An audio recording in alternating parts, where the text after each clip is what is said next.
When working on the alternator, you must remove the ground cable from the battery and make sure it cannot accidentally come in contact with the post while you're working. I personally like to remove both cables to be on the safe side. You will need to safely raise and support the vehicle as well as remove the under-engine trays. Please follow the link provided at the end of this video for additional assistance with those tasks if needed. You will need to remove the alternator belt from the pulley to change out the alternator. Begin by using a 17mm socket and loosening the pivot bolt on the AC compressor indicated by the red arrow. Use two 17mm wrenches and separate the double nuts on each end of the turnbuckle, red arrow. With the nuts loose, use the 17mm wrench and turn the turnbuckle so that it loosens tension on the belt. If there is not enough room to remove the belt, you can disconnect the turnbuckle from the AC mount, yellow arrow, and slip the belt off, red arrow. Check the condition of the belt for fraying, cracks, and dry rot and replace as needed. You do not need to remove the power steering belt if you are just replacing the alternator, but if you need to install a new belt, you must first remove the power steering belt. Again, please follow the link provided at the end of this video for additional assistance with that task.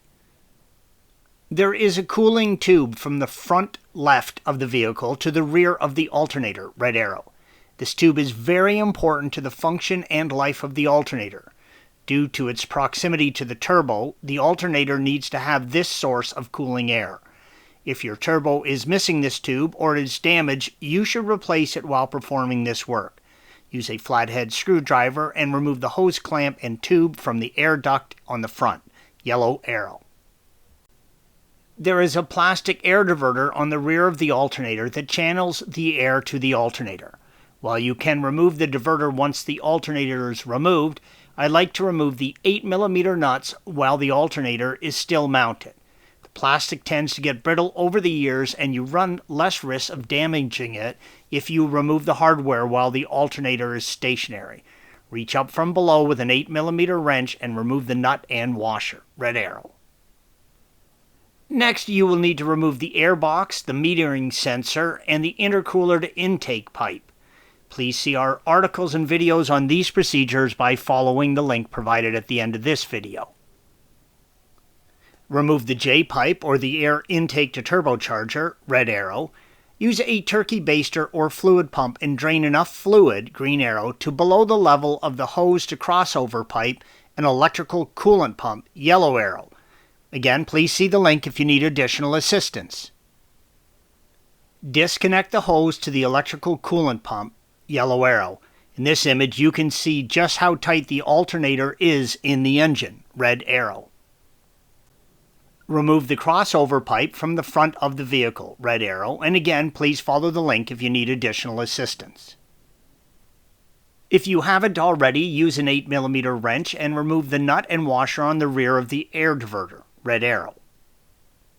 Use a 17mm socket and remove the two bolts, red arrows, holding the alternator to the mount.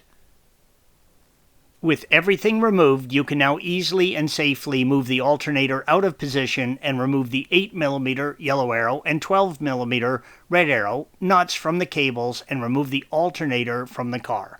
Note, if you have not already disconnected the battery, you must disconnect it before performing this step.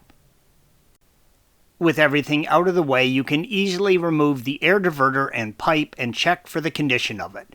Installation is the reverse of removal, and don't forget to install the coolant and bleed the system.